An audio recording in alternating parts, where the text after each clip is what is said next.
She thought it was just a normal day, a regular ride, a quiet street, and a loyal dog she barely knew. But what happened next would change everything and uncover a truth darker than she could ever imagine.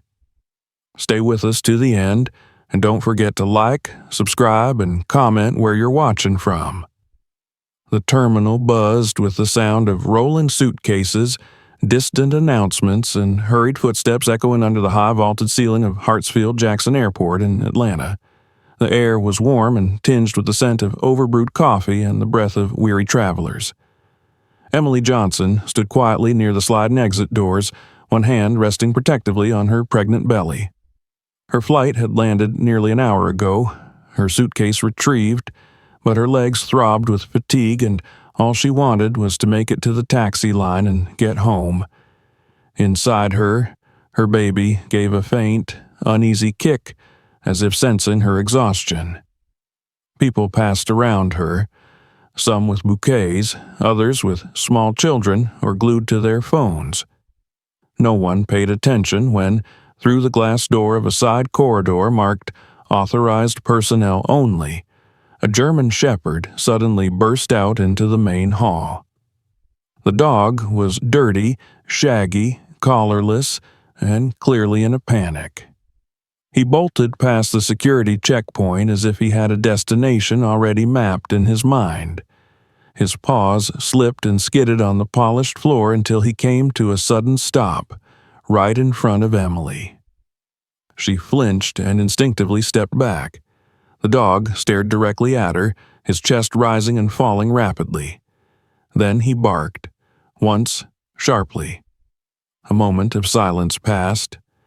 Then another bark, louder and more insistent, cutting through the noise of the terminal like a siren. Emily's heart pounded. Passers-by began to notice.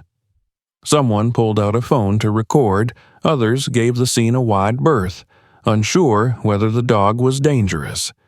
But he didn't lunge or growl. He didn't bare his teeth. Instead, he whined, circled around Emily, then sat in front of her, staring again with a kind of desperate intensity. "Whose dog is this?" a TSA guard shouted as he jogged over. "Get it out of here now!" He barked at no one in particular. But the dog didn't move. He planted himself squarely between Emily and the exit, as though shielding her from something, or warning her. Emily's throat tightened. The sensation was impossible to explain, but it gnawed at her. A quiet but overwhelming feeling of dread had begun to settle in her chest. The baby inside her suddenly went still, unusually so, as if even it had gone quiet to listen. The security guard finally reached them and tried to shoo the dog away, but he only growled lowly, never taking his eyes off Emily. Then, just as quickly as he'd arrived, the shepherd turned and ran back toward the restricted hallway, disappearing through the same doors he had come through. Still trembling, Emily left the terminal and climbed into a taxi. She didn't mention the incident to the driver. How could she? What was there to explain? That a dog had somehow locked eyes with her and made her want to run the other way? That its eyes were filled with pain and urgency and some deep understanding she couldn't name? The cab's rumble comforted her just slightly as the city passed outside the windows in a blur. She leaned her head against the glass, one hand still on her belly, trying to calm her thoughts. Maybe it was just stress. Maybe she was overtired and imagining things. That's what Jake would say when she got home. Back at their two-story home in the suburbs north of Atlanta, everything was exactly as she had left it before her trip. The lights on the front porch flickered slightly as she walked up the steps. She unlocked the door, dropped her bag in the hallway, and took a deep breath. Her husband, Jacob "Jake" Johnson, was in the kitchen, sipping coffee and scrolling on his phone. "Hey," he said with a smile. "How was the flight?" "Uneventful," she lied. "I'm just really tired." "Of course you are.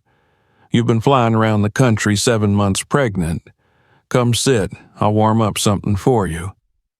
But even as she sat down, her mind was elsewhere. The dog, the way it barked, pleaded, stared at her. It wasn't a hallucination. She was sure of it. That night, Emily couldn't sleep. She wrapped herself in the comforter, the baby resting heavy in her belly, but her body wouldn't relax. The image of the dog kept replaying. His bark, the way he blocked her path. Every time she closed her eyes, it returned. Not a dream, a warning. By morning, she was groggy and unrested. She went to the door to check the mail, still in her robe, when she saw him again. The same German shepherd, sitting on the porch, breathing heavily, his eyes locked on hers. He didn't move, didn't growl, just stared with that same pained, tired look. She opened the door, and the dog whimpered faintly, almost as if trying to speak. "Jake," she called behind her. "He's here again, the dog." Jake came to the doorway, squinting at the animal. "Seriously? Must have followed you home. Probably smelled food or something." "There are claw marks on the door," she whispered. "He must have been trying to get in last night." Jake raised an eyebrow but shrugged. "Maybe he's just desperate. Could be a stray. It happens. You've got that mom-to-be glow. Dogs are sensitive to that kind of stuff." Emily crouched near the doorway, eyes fixed on the shepherd. "But what if it's not that? What if he's here for a reason?" Jake stepped behind her and rested a hand on her shoulder. "You're exhausted, Em. You just need rest. You've got your appointment tomorrow. Then you can relax." But Emily didn't feel relaxed, not even close. Because when she looked into that dog's eyes again, she didn't just see desperation. She saw knowing, a deep, frightening knowing, and it chilled her to her bones. Emily didn't speak much throughout the rest of the day. Her mind kept drifting back to the dog. His eyes, the urgency in his bark, and the way he refused to leave the porch until after dark. Even then, he hadn't wandered far. When she peeked out through the living room window around midnight, she saw him curled up by the edge of their front yard under the flickering streetlight, his ears twitching every time a car passed. Something about the scene unsettled her. It wasn't just the dog's persistence. It was as if he was waiting for something specific to happen, or for someone to do something they hadn't yet done. Inside the house, everything appeared normal. Jacob had made dinner and tried to lighten the mood with stories about coworkers and awkward office moments. He didn't mention the dog again, though he did peek out the window once and mutter, "Persistent little guy, isn't he?" before returning to the television. Emily nodded, forcing a smile, but deep down, the sense of unease remained, sitting heavy in her chest. That night, sleep evaded her again. The air in their bedroom felt thick and unmoving. Her body felt heavy, her skin prickled with tension, and every time she closed her eyes, the dog's bark echoed in her head. It wasn't just a noise anymore. It had taken on a strange clarity, almost like a call, the kind that bypassed understanding and went straight to instinct. Her heart raced as she lay in the dark, one hand on her belly, the baby quiet and unmoving. By morning, the exhaustion was etched into her features. She got up slowly and moved to the bathroom, pausing when she noticed her reflection. Her eyes were shadowed, and her face looked pale. She barely recognized herself. A sharp knock at the door startled her. She wasn't expecting anyone.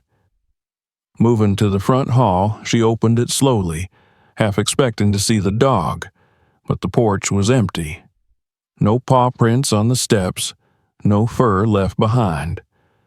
Only the cold morning air and a paper stuck in the mailbox. She retrieved it and stood there a moment longer, scanning the quiet neighborhood. Everything looked so ordinary. Lawns trimmed, sprinklers clicking, a jogger in the distance with earbuds in, but the ordinary only made the feeling in her gut worse. After a moment, she shut the door and leaned against it, breathing deeply. Jake was already dressed for work when she returned to the kitchen. He glanced at her, frowning. "You didn't sleep again, did you?" She shook her head. "I couldn't." "You've got that appointment today," he said, pouring coffee into a travel mug. "Make sure you get some rest afterward. You've been running on empty." Emily nodded, but her mind was elsewhere. "I keep thinking about the dog." Jake sighed. "Babe, we've talked about this. You're stressed, okay? Dogs pick up on that. He probably followed someone else by now. You're fine. We're fine.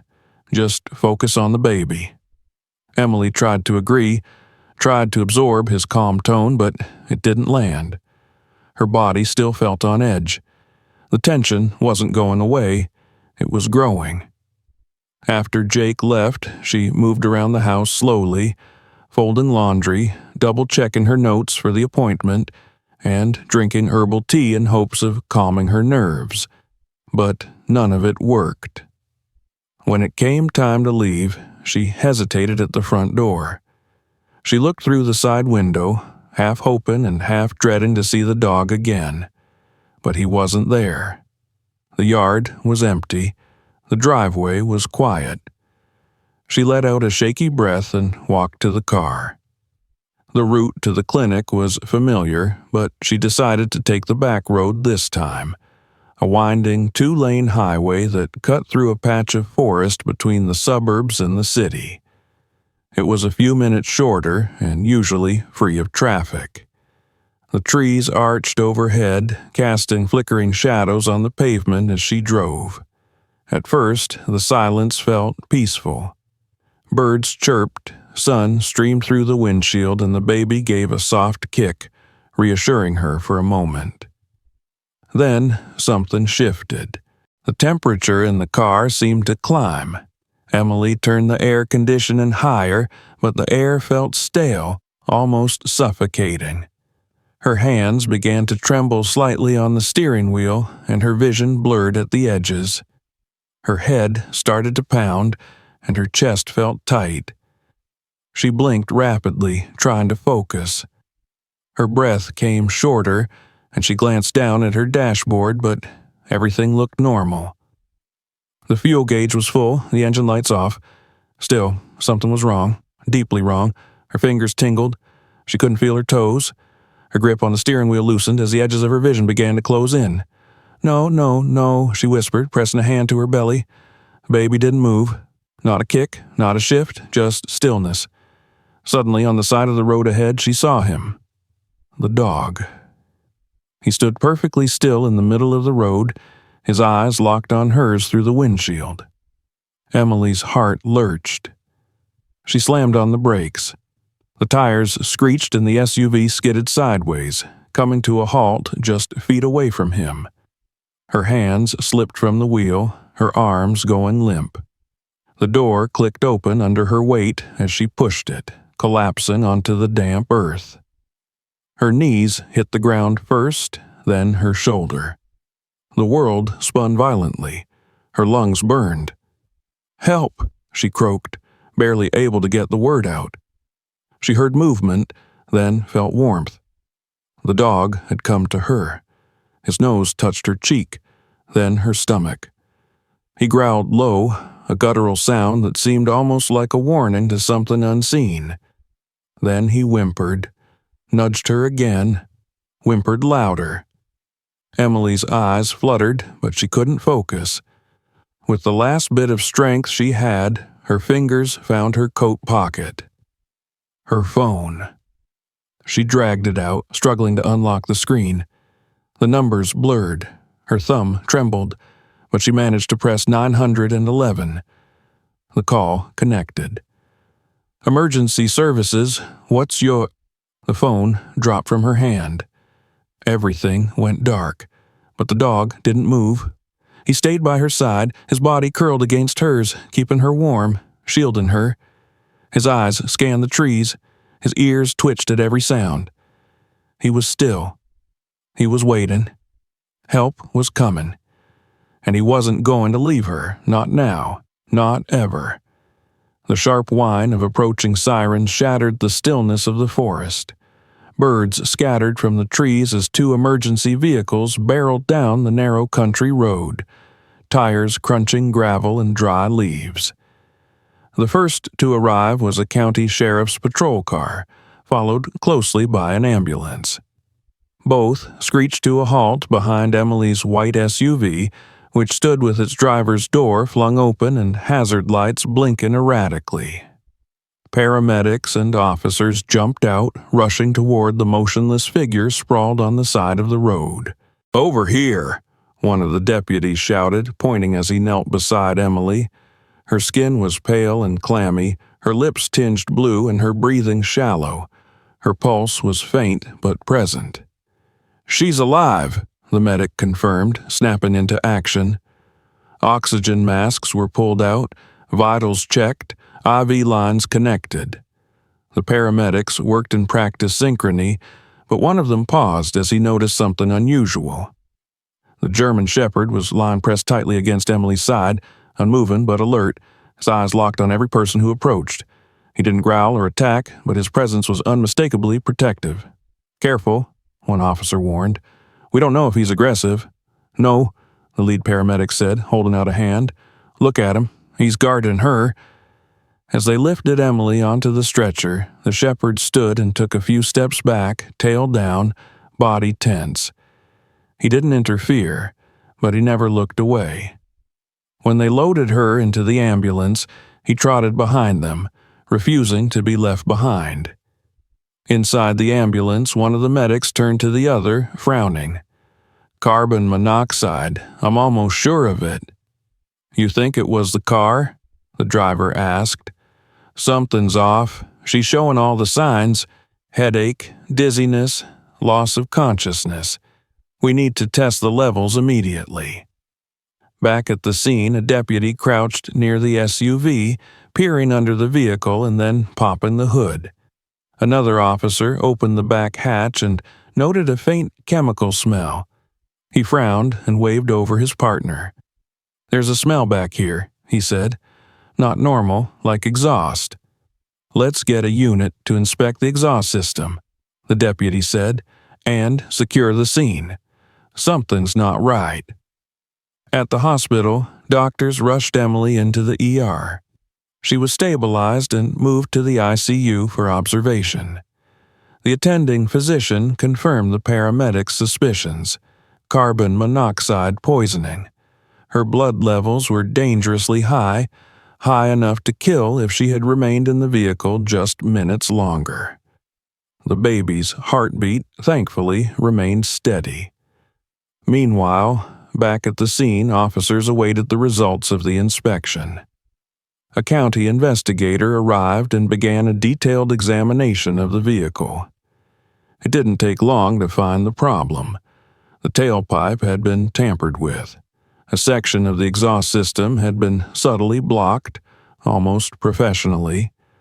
The modification ensured that fumes would slowly leak back into the cabin, undetectable and deadly.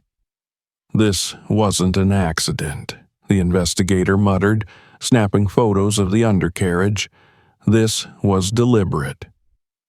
Inside the patrol car, one of the deputies ran the vehicle registration and owner information. He noted the address and the name of the husband, Jacob Johnson. When he called the number listed, Jacob answered on the second ring. "Mr. Johnson?" "This is Deputy Harris with the Fulton County Sheriff's Office. I need to inform you that your wife, Emily Johnson, was found unconscious on State Route 52 and has been transported to St. Mary's Medical Center." "What?" Jacob's voice crackled. "Is she okay? What happened?" "She's stable now, sir, but it appears she suffered carbon monoxide poisoning. We're investigating the cause." "Are you able to meet us at the hospital?" Yes, of course, I'm leaving now. Jacob hung up and stared at his phone. Then, slowly, he exhaled. His eyes darted to a drawer beside the kitchen counter. He opened it, revealing a pair of mechanic's gloves lightly smeared with grease. At the hospital, Emily lay unconscious, her breathing steady, her body recovering under careful monitoring. Beside her hospital bed, curled up like a loyal sentry, lay the German Shepherd. Nurses had tried to remove him, but every time he'd growled just enough to make them reconsider. Eventually, the staff allowed him to stay, recognizing that he wasn't going anywhere. A few hours later, the sheriff's deputies arrived at the hospital. They met with the medical staff, reviewed the report, and then turned to the waiting area where Jacob sat, eyes red, face drawn. He stood when he saw them. "Is she awake?" he asked quickly. "Not yet," Deputy Harris said. "We're still assessing everything. In the meantime, we need to ask you a few questions, Mr. Johnson." "Of course," Jacob said, his voice low. "Anything to help." The deputies led him to a small consultation room. Another officer joined them, carrying a folder and a tablet. "We found evidence of tampering with your wife's vehicle," Harris said. "Specifically, the exhaust system. Do you know of anyone who might have had access to it recently?" Jacob hesitated. I worked on it last week. Just a routine oil change and tire rotation. Nothing more." "Did you notice anything strange? Unusual smells or noises?" the other officer asked. "No," Jacob replied quickly. "Everything seemed fine." The officers exchanged a look. One of them slid the folder across the table. "We'd like your permission to search your garage. Standard procedure in cases like this." Jacob swallowed hard. "Sure, whatever you need." Back at the Johnson home, detectives executed a search warrant. In the dimly lit garage, tucked behind tool cabinets, they found a half-used roll of heat tape, a modified exhaust clamp, and a digital manual bookmarked on how to bypass vehicle emissions. More than enough to raise red flags. The Shepherd, still unnamed by the staff, remained with Emily through the evening. When night fell and the hospital quieted, he rose and padded to the window, looking out over the dark parking lot. His ears flicked at every sound, his body ever alert. He was waiting, watching. He knew something was still coming, and he wasn't going to leave her side until the truth came out. Emily stirred for the first time in over 24 hours. Her eyelids fluttered open slowly, heavy as lead, and the harsh white light of the hospital room made her squint. Everything was blurry at first, machines humming, the faint beeping of a heart monitor, the sterile smell of antiseptic in the air. She blinked several times, trying to make sense of where she was. Then, with a sudden tightness in her chest, she remembered the road, the dog, the dizziness, and the suffocating pressure in her lungs. Her hand instinctively went to her belly. Relief surged through her as she felt the faint movement of her baby. She exhaled shakily. Turning her head, she froze. Lying on the floor near her bed, curled up and watching her with calm, tired eyes, was the German Shepherd. He didn't move. He didn't bark. He just looked at her as if to say, "Finally." The knot in her throat returned and her vision blurred again, but this time from emotion, not illness. Moments later, a nurse walked in and gasped softly when she saw Emily awake. "Mrs. Johnson," she said with relief, approaching the bed. "You're awake, thank God." "What happened?" Emily croaked. Her voice was raw, her throat burning. "You're at St. Mary's Medical Center. You were found unconscious in your vehicle yesterday afternoon. Carbon monoxide poisoning. You were very lucky. If the emergency call had come even 5 minutes later..." She trailed off, looking at the dog with a faint smile. "They said he saved you. That dog, he stayed with you the whole time, led rescuers right to you." Emily stared at the shepherd, her heart aching. "He was trying to warn me. At the airport, at home. I didn't listen." The nurse touched her shoulder gently. "Well, you're safe now. You and your baby. Both of you are stable." As the nurse checked her vitals and made notes on the chart, Emily kept her eyes on the dog. His ears twitched every time someone entered the room. He never slept deeply. He was guarding her like it was his purpose. The nurse left a few minutes later, promising to notify the doctor and Jacob. Emily shifted slowly in bed, every movement stiff and sore. Her body was still weak. Her mind was even foggier. But one thing was clear. The dog knew something. And deep down, she believed that whatever happened to her wasn't an accident. Not long after, Jacob appeared in the doorway. His expression was tight with worry, his eyes red-rimmed. "Emily," he said, rushing to her side. "Oh my God, I was so scared." She looked at him silently for a moment. "They said it was carbon monoxide," she whispered. Jacob nodded quickly. "Yeah, that's what the doctors said. You must have had a leak in the exhaust system or something. Freak accident." The shepherd, still lying on the floor, suddenly stood. He took 2 slow steps forward and growled, a low, threatening sound that made the hair on Emily's arms stand up. His body stiffened, eyes fixed directly on Jacob. "What the hell's wrong with him?" Jacob said, stepping back. "Get that dog out of here." But the growl grew louder. The dog bared his teeth. A nurse outside the room heard the commotion and poked her head in, alarmed. "Is everything okay?" "He's fine," Emily said quickly, her voice firmer than before. "He doesn't like raised voices." Jacob stared at the shepherd, his face pale, then turned back to Emily. "You really think he saved you?" "I know he did," she said. "He found me in the woods. He stayed with me. He wouldn't let anyone near until help arrived." Jacob forced a weak smile. "Well, maybe we should get someone to take him. I mean, you can't keep a stray in a hospital." Emily didn't respond. She was watching his face, watching how he avoided eye contact, how his smile didn't reach his eyes. The dog stepped even closer and growled again. Then the door opened, and 2 detectives entered, badges visible at their hips. "Mrs. Johnson," the lead detective said, nodding respectfully. "We're glad to see you're awake. I'm Detective Parker. This is Detective Lynch. We'd like to speak with you both, if that's all right."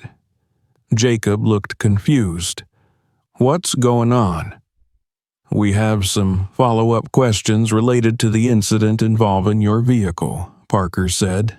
"We've been investigating the source of the carbon monoxide leak." Jacob's jaw tightened. "I already told the other officers I worked on the car. That was days ago." "Yes, and that's why we're here. The evidence indicates the exhaust system was deliberately tampered with. Someone modified it to direct fumes into the cabin. It was an intentional act." Emily gasped softly. Her heart pounded in her chest. Jacob's eyes widened. "Wait, are you saying someone tried to... Are you accusing me?" "No one's accusing you yet, sir," Parker said calmly. "But we did find fingerprints on the exhaust clamp and heat tape in your garage matching yours, and there are other things we'd like to ask about." The shepherd growled again, this time louder, fiercer. Jacob glanced at the dog, then at Emily, who now looked at him with something between horror and understanding. The pieces in her head were starting to fit. The unease, the fear, the timing, the strange silence in the house the night before. And the dog. Always the dog, watching, guarding, warning. "I think you should go with them," she said quietly. Jacob's mouth opened, but no words came out. Parker motioned toward the hallway, and Lynch placed a gentle but firm hand on his shoulder. "Just a few questions, Mr. Johnson, please." They escorted him out. As the door shut behind them, the German Shepherd sat back down beside her bed. Emily reached out and let her fingers brush against his fur. "You knew," she whispered. "You knew all along." The dog let out a small huff and closed his eyes just for a moment. And Emily, for the first time in days, felt safe, but not at peace. Not yet. Detective Parker leaned against the wall outside the hospital room, flipping through a folder thick with documents and photos. Beside him, Detective Lynch scrolled through surveillance footage on a tablet. The hallway was quiet except for the occasional passing nurse. Inside the room, Jacob Johnson sat rigidly in a plastic chair, hands clenched on his knees, eyes darting between the detectives. The friendly concern he had shown earlier was gone, replaced with tense silence. "We've reviewed the camera footage from your home garage, Mr. Johnson," Parker began, setting the folder down on the table in front of him. "It shows you entering the garage at approximately 11:46 p.m. 2 nights before your wife's accident. You stayed in there for nearly 20 minutes. Care to explain?" Jacob rubbed the back of his neck. "I told you already. I was checking the car. It had been making a noise. I wanted to fix it myself instead of taking it in." Lynch raised his brows. "At midnight. I couldn't sleep. Figured I might as well do something useful." Parker tapped the photo paper clipped to the file. "We also found this. It's a screenshot from the video. Shows you with gloves on, crouched beneath the rear of the vehicle, holding a piece of heat-resistant tape." Jacob didn't answer. "The tape matches the sample we recovered from the tailpipe. It was used to seal the altered section of the exhaust system. According to the mechanic we consulted, it was modified in such a way that the fumes would accumulate inside the cabin slowly, lethally." Jacob's fingers twitched. "We also found your prints on the clamp," Lynch added. "And your garage search turned up a bookmarked guide on your computer for redirecting emissions, not to mention a new life insurance policy filed just last month. Beneficiary, Jacob Johnson." Jacob looked up sharply. "That doesn't mean anything. I was just being careful, thinking ahead. We're having a baby." Parker leaned forward. "The policy was signed 2 weeks before Emily found out she was pregnant. It's worth nearly $3 million. Jacob's expression faltered. "Care to explain that?" Lynch asked. "I didn't try to kill her," Jacob snapped. "You're twisting everything." The door creaked open. A young officer stepped in and handed Parker a printout. Parker read it, sighed, then stood. "We just got a match from your gloves. Fibers were found inside the car's ventilation system. You were there. You did this." Jacob stood too, his face pale. "This is insane. You don't understand. We were drowning in debt. She didn't know. I thought if I could make it look like a freak accident, we could—" He cut himself off, realizing too late what he had said. Silence filled the room. "You have the right to remain silent," Parker began, stepping forward and reaching for his handcuffs. Jacob didn't resist. He simply lowered his head as the cuffs clicked around his wrists. Back in the hospital room, Emily sat motionless, staring out the window at the gray sky beyond. The German Shepherd sat beside her bed, head on his paws, his eyes never drifting from the door. She had asked the nurse not to disturb them. She needed quiet, needed to think. A knock sounded at the door and Detective Parker stepped in alone. His expression was composed but tired. "He confessed," he said gently. "Not fully, but enough. It was planned. The insurance, the timing, the car. He thought you wouldn't make it. Emily's breath caught. And the baby? The doctors say both of you will be fine. He didn't know the risk would be so high, so fast. You got out just in time, thanks to him. He nodded toward the dog. I don't even know his name, she whispered. You can give him one, Parker said, if you want. She looked down at the dog, who finally raised his head to meet her gaze. Thor, she said softly, because he's a warrior. Thor wagged his tail once, slowly. Parker smiled faintly. The department's going to contact Animal Services, but we've already put in a request to allow him to stay with you for now. He's not going anywhere unless you say so.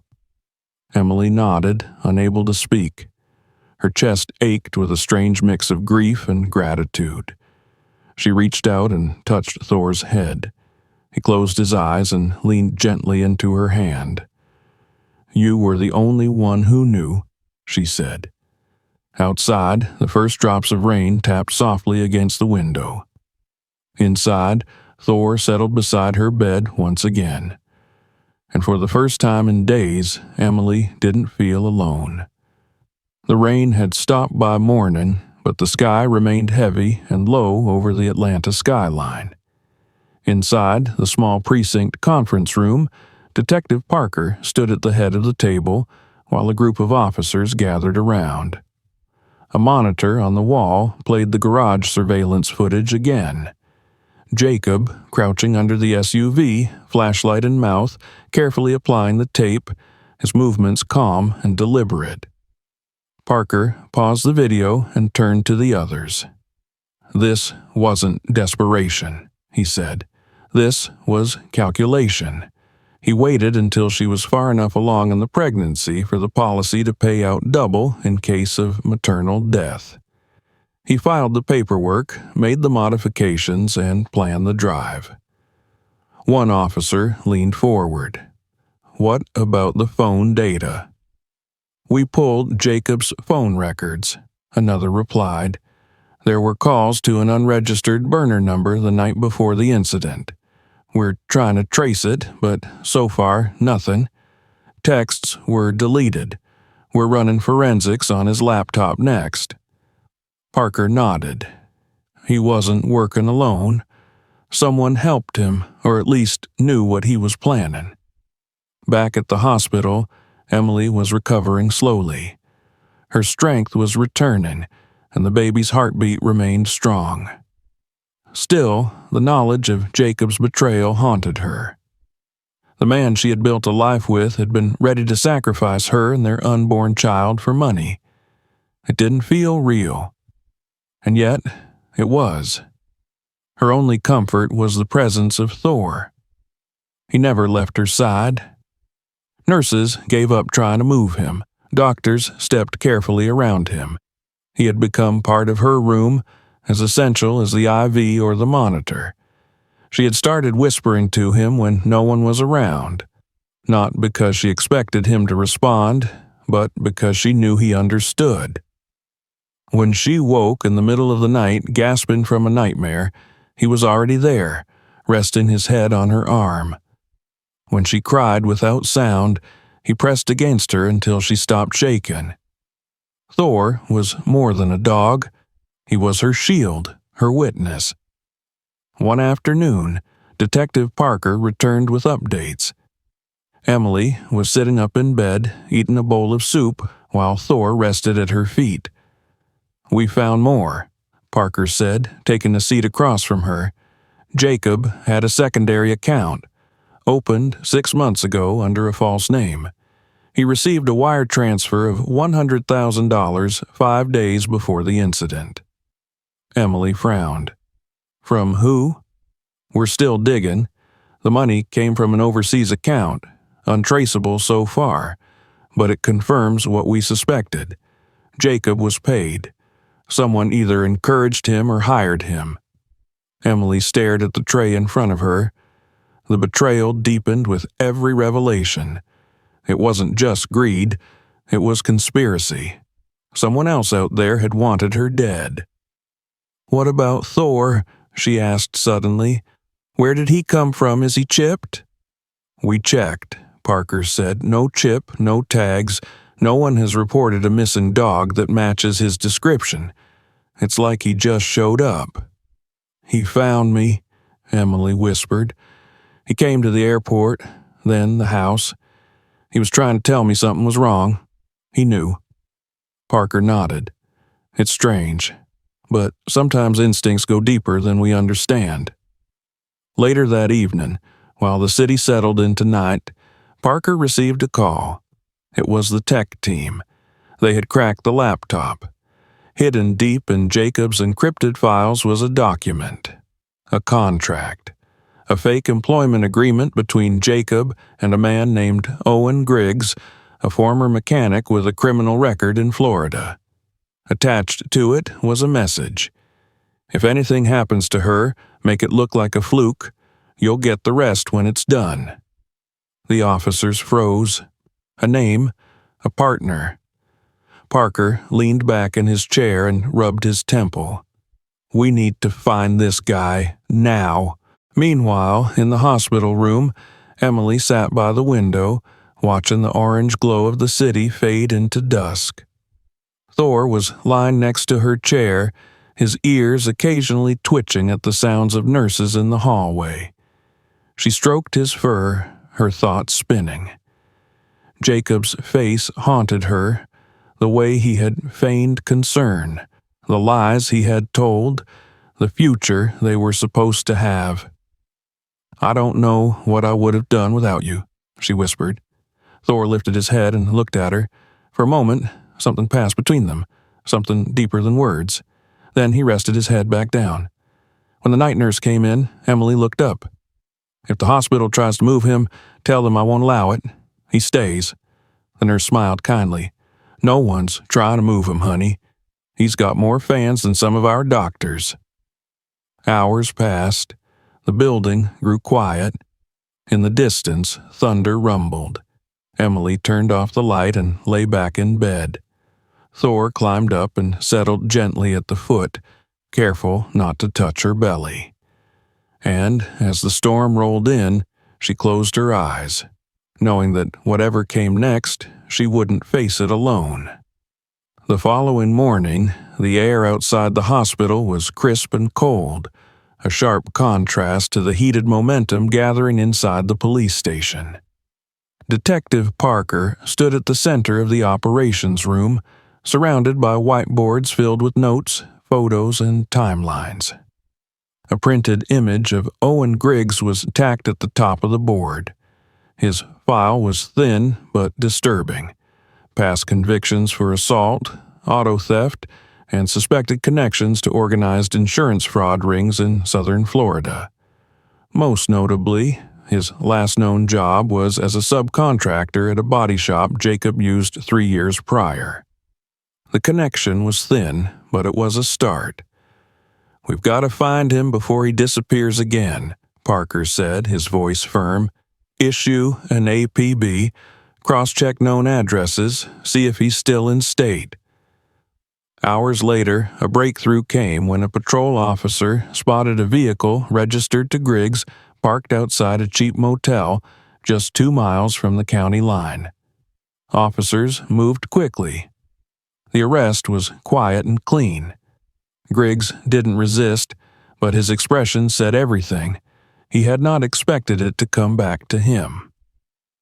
Inside his room, they found a burner phone, a backpack with $12,000 in cash, and a notebook with scribbled transactions, initials, and vehicle VINs. Back at the hospital, Emily had been moved to a recovery room on the 4th floor. Her body was regaining strength slowly, but mentally the process was uneven. She had good hours and bad ones. Times when she could breathe steadily and focus on the future, and other moments when the weight of betrayal and fear threatened to suffocate her again. Thor remained by her side, following her even when orderlies wheeled her down for tests. The staff had simply stopped trying to stop him. That afternoon, Detective Parker entered her room again. His face was tense but purposeful. "We got him," he said. "Owen Griggs. He was still local. Tried to bolt, but we caught him just in time." Emily looked up, her face pale but composed. "And?" "He's already talking.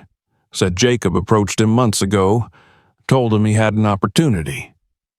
Griggs helped him alter the car's ventilation system and got paid up front. He was supposed to lay low and get the rest after the incident. Emily sat still, processing the words. So it was never just him. Jacob had helped the whole time. "Yes," Parker said, "and Griggs gave us more than that. He claimed Jacob had planned it all to look like a tragic accident. He even practiced disabling the smoke detector in the garage so it wouldn't trigger." A tight silence settled over the room. Emily closed her eyes briefly, fighting the wave of nausea that threatened to rise. "Do I need to testify?" she asked. "Eventually," Parker said, "but not now. Right now, you need to focus on recovery. We have more than enough to charge both of them with attempted murder." Thor stirred at her feet, standing slowly and looking between the two of them. Parker gave a small smile. "I have a feeling he's not going to let anything else happen to you." Later that day, as the news of the arrests broke across local media, a sense of cautious peace settled over the hospital. Nurses and doctors began stopping by Emily's room not just to check vitals, but to offer kind words. Strangers sent flowers. The hospital's chaplain came by and asked if she needed someone to talk to, but Emily only really spoke to Thor. "You saved us," she said that night, resting her hand on his back. "Before anyone knew, you knew." She leaned down and pressed her forehead against his. "I don't know where you came from or why you picked me, but I'm so glad you did." Outside, the sun dipped below the horizon, painting the sky in hues of pink and violet. Inside, Emily finally drifted into a deep, untroubled sleep, her fingers resting lightly on her belly. Thor shifted closer and lay beside the bed, his body curled toward her like a shield. In the hallway beyond, a young officer passed by and paused at the window. He watched the quiet scene, then smiled and whispered to himself, "Good boy." And Thor, as if hearing him, opened one eye, flicked an ear, and went back to watching over his own. The days passed with a quiet rhythm as Emily continued to regain her strength. Her body healed faster than her heart, but with every sunrise, the weight on her chest lightened just a little. The hospital staff treated her like more than just a patient now, like a survivor. Some called her lucky, others called her strong, but Emily didn't feel like either. She felt changed, as though the woman who had walked into that airport terminal had never made it back home. In her place was someone new. Someone who had seen how close betrayal could come wearing the face of love. Thor remained her constant companion. He was no longer just the dog that saved her life. He was family. The hospital staff allowed him to stay without question. Even the head nurse, who once objected to animals in recovery rooms, eventually brought him bowls of water and treats. He responded only to Emily's voice and refused to leave her side for even a moment. When she walked slowly through the halls during her physical therapy, Thor matched her pace. When she sat in silence, staring out the window for hours, he was there too, head resting on her lap. It was during one of those quiet afternoons that Parker returned, a manila envelope in hand and a weight in his eyes. "We've wrapped the investigation," he said, settling into the chair beside her bed. "Jacobs being formally charged with attempted murder, conspiracy, insurance fraud, and endangerment of a child. He's not getting out any time soon." Emily nodded slowly. "And Griggs?" "He's taken a plea deal in exchange for full testimony. He'll serve time, but not as much as Jacob. The DA wants to make sure your husband goes away for a very long time." She let the words sink in. Jacob, her husband, the father of her unborn child, the man she had trusted with her future. Now, nothing more than a shadow that would live in courtrooms and news headlines. Parker opened the envelope and handed her a document. "This is the official statement we're releasing to the press. It doesn't name your baby. We left that decision to you."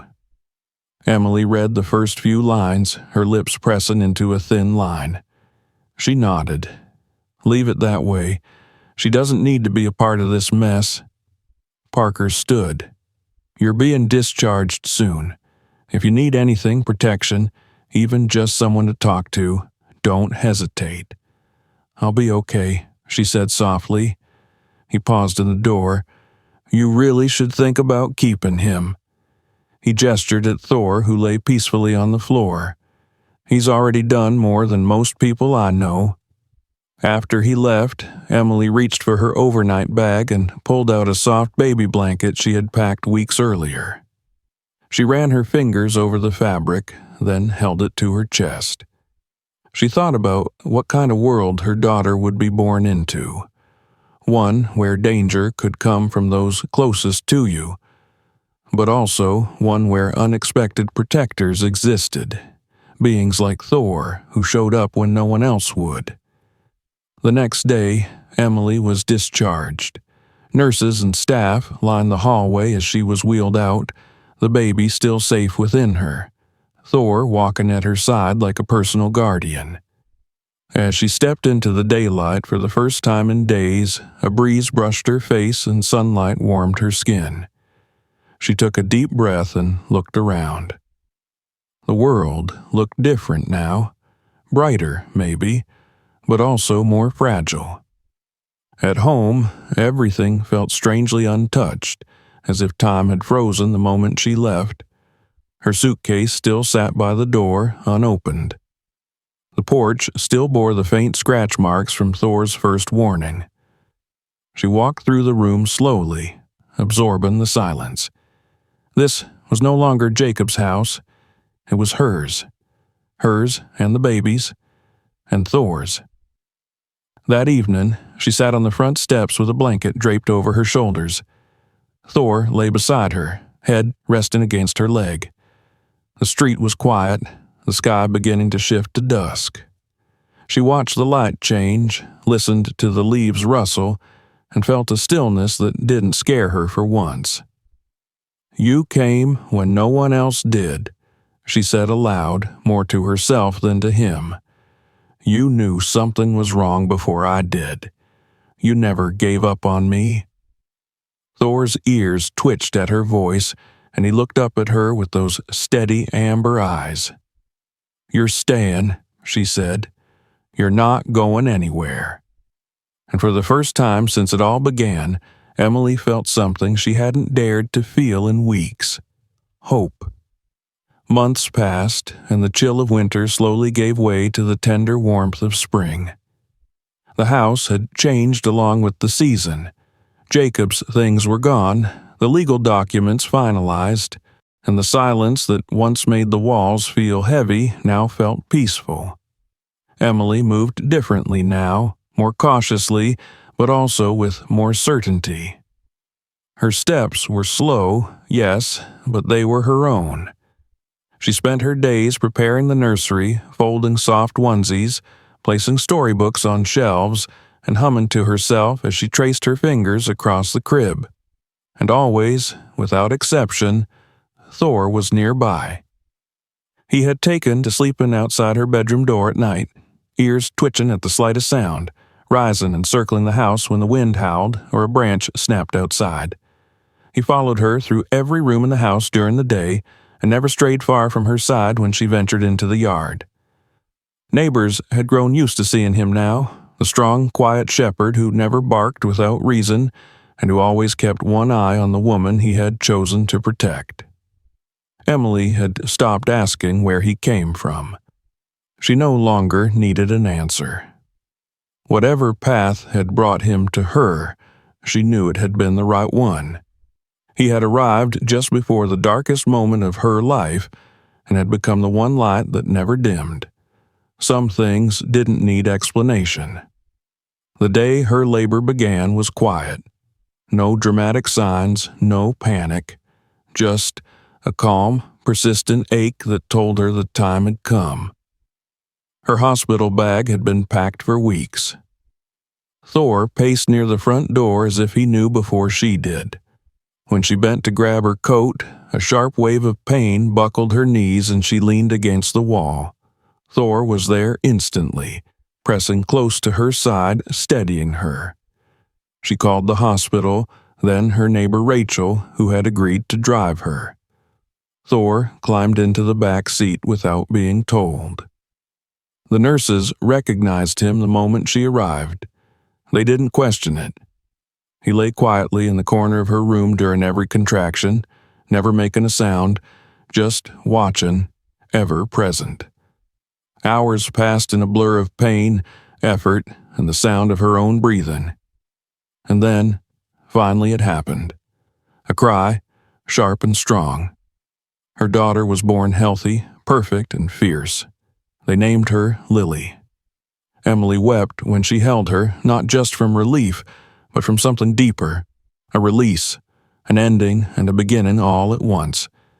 She looked over at Thor, who sat tall and alert, his eyes locked on the newborn as if already pledging himself to her safety. A nurse leaned in close and whispered, "I've never seen anything like that dog. It's like he knows." Emily smiled through her tears. "He does." In the following weeks, life settled into a new rhythm. Feedings, naps, late-night lullabies. Emily kept a baby monitor close, but she barely needed it. Thor always sensed when Lily stirred. He would sit by her crib, nose resting on the edge, ears perked for the smallest sound. When Emily held her daughter near the window on soft afternoons, Thor would sit beside them, silent, still, a quiet sentinel. One evening, as the sun dipped behind the distant trees and the first stars blinked to life, Emily sat on the porch with Lily in her arms. Thor lay at her feet, eyes half closed. The air was warm, scented with blooming lilacs and fresh earth. The wind carried the faint sounds of life from other houses, laughter, music, the creak of rocking chairs. Suddenly, something moved beyond the fence. A figure, not threatening, just passing by. But Thor was on his feet in an instant. He stood still, his ears forward, his eyes sharp. He didn't growl, he didn't bark, he just watched. When the figure passed and the street grew quiet again, he sat back down, close, as if to remind her he was still there. Later that night, Emily walked through the house, holding Lily to her chest. She paused in the hallway and looked at the framed photo on the wall, a picture taken at the hospital just after the birth. Lily in her arms, Thor at her side. There was no trace of the man who had tried to take everything from her. No mention of Jacob. That chapter had ended.